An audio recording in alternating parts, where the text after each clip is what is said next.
Assalamualaikum warahmatullahi wabarakatuh.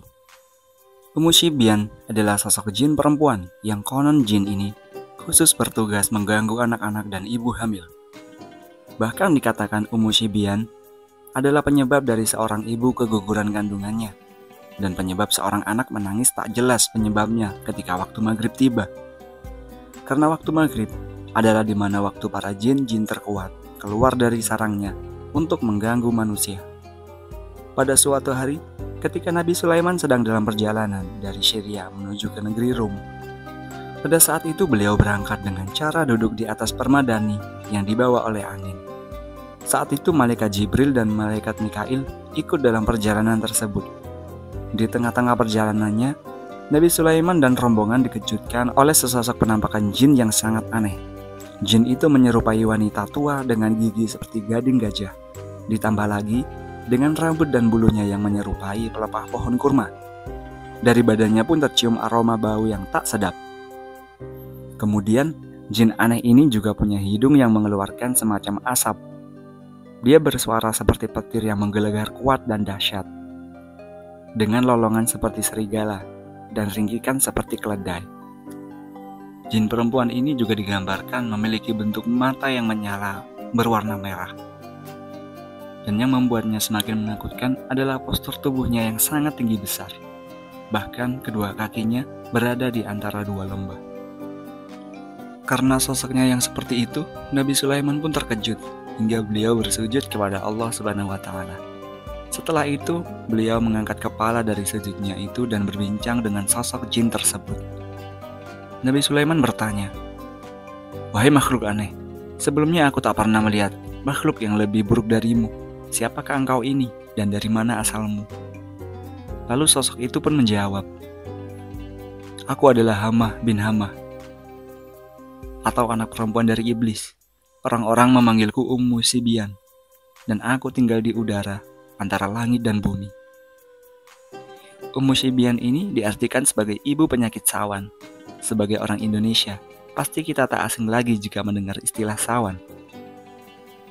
Kata sawan ini memiliki dua arti. Pertama, orang-orang dulu mengartikannya sebagai kemasukan roh halus, yang biasanya terjadi pada bayi usia di bawah 2 tahun. Akan tetapi menurut pendapat yang kedua, secara logis sawan ini diartikan sebagai penyakit kejang epilepsi.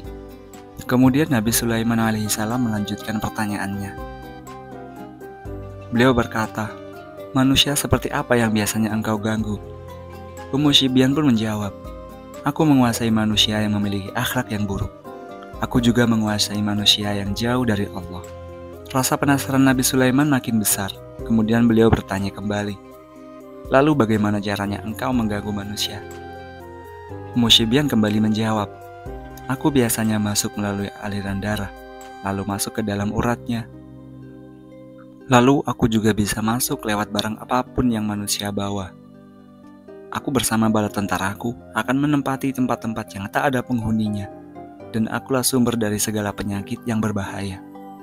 Aku dan anak buahku seringkali mengurangi harta milik orang yang berdagang. Selain itu, aku juga lah yang membuat bayi menangis dan membuat wanita keguguran, mandul, dan juga keburukan lainnya." Nabi Sulaiman yang mendengarnya sempat terdiam, lalu beliau kembali bertanya, "Bagaimana caranya engkau membuat bayi menangis, dan bagaimana pula caranya engkau mengurangi harta para manusia?" Ummu Shibyan kembali menjawab, "Wahai Nabiullah, kami bisa bertukar wajah dan berubah sesuai dengan apa yang kami inginkan. Kemudian kami bisa mengikat rahim perempuan, serta membunuh anak-anak yang masih ada di dalam rahim.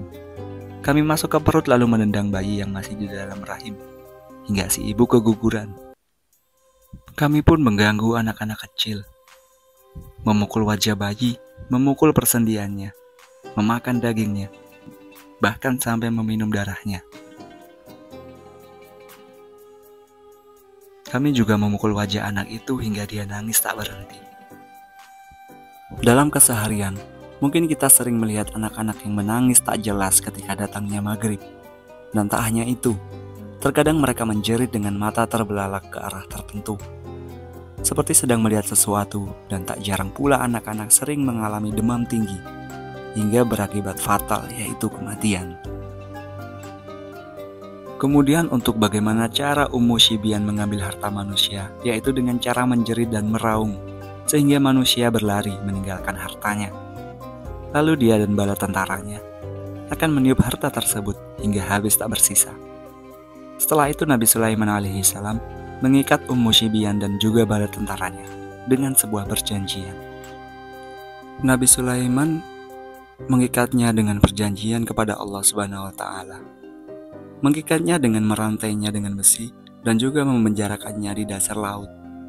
Kemudian di saat itu malaikat Jibril menyarankan kepada Nabi Sulaiman agar Ummu Sibyan ini dibakar. Namun pada saat itu Ummu Sibyan memohon supaya dirinya tidak disiksa, karena menurutnya hanya Allah Subhanahu wa taala yang pantas untuk menyiksanya. Ummu Sibyan juga memohon untuk diringankan siksanya. Dan saat itulah Nabi Sulaiman membuat perjanjian dengan iblis terkait 7 perkara. Dan inti dari 7 perkara itu adalah bahwa Ummu Sibyan bersama bala tentaranya dilarang untuk mencelakai anak cucu Nabi Adam.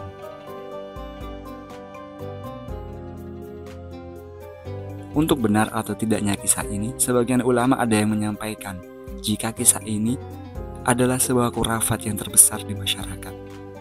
Ada salah satu hadis Nabi Muhammad SAW yang mengemukakan, barang siapa yang dikaruniai seorang anak, lalu dia mengazankan pada telinga kanannya dan beriqamat pada telinga kirinya, niscaya anak itu tak akan dimudaratkan oleh Ummu Sibyan. Hadis ini dibawakan oleh Al-Haytham dalam Al-Majma' yang diriwayatkan oleh Abu Ya'la. Di dalamnya terdapat seorang rawi yang bernama Marwan bin Salim Al-Ghifari.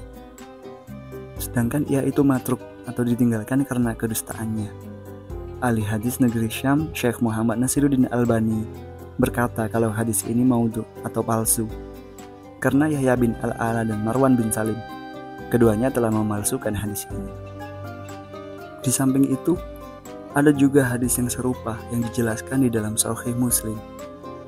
Rasulullah SAW bersabda, jika sore hari mulai gelap, maka tahanlah bayi-bayi kalian, sebab iblis mulai bergentayangan pada saat itu. Jika sesaat dari malam telah berlalu, maka lepaskanlah mereka, kunci pintu-pintu rumah dan sebutlah nama Allah Subhanahu wa taala. Sebab setan tidak membuka pintu yang tertutup dengan menyebut nama Allah. Wallahu a'lam bishawab. Wassalamualaikum warahmatullahi wabarakatuh.